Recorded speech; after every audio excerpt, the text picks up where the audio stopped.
মহিলাদের হস্টেলে শৌচাগারে গোপন ক্যামেরা, প্রতিবাদ আন্দোলনে পড়ুয়ারা। আরজি করের ঘটনা নিয়ে গোটা দেশের পাশাপাশি সারা বিশ্ব আন্দোলনে সামিল হয়েছে। ঠিক তখনই সামনে এলো আরও একটি ভয়াবহ ঘটনা।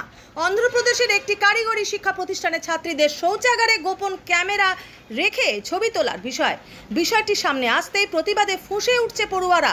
অন্ধ্রপ্রদেশের ঘটনা আবারও দেখিয়ে দিল আমাদের দেশে মহিলাদের নিরাপত্তা কতটা। যেখানে সামনে এলো মহিলাদের হোস্টেলের শৌচাগারে গোপন ক্যামেরা। ন্যায় বিচারের দাবিতে বৃহস্পতিবার রাত থেকেই পড়ুয়াদের মুখে উই ওয়ান্ট জাস্টিস স্লোগান।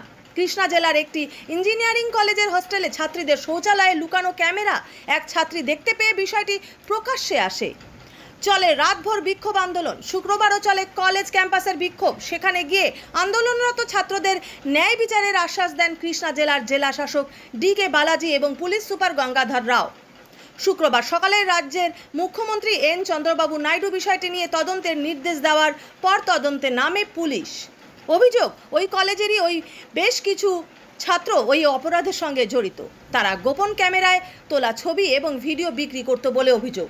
ইতিমধ্যে ইন্টারনেটে নাকি শতিনেক ছবি ও ভিডিও ছড়িয়ে গিয়েছে। এই ঘটনার সঙ্গে জড়িত সন্দেহে বিটেকের চূড়ান্ত বর্ষের এক ছাত্রকে গ্রেপ্তার করেছে পুলিশ।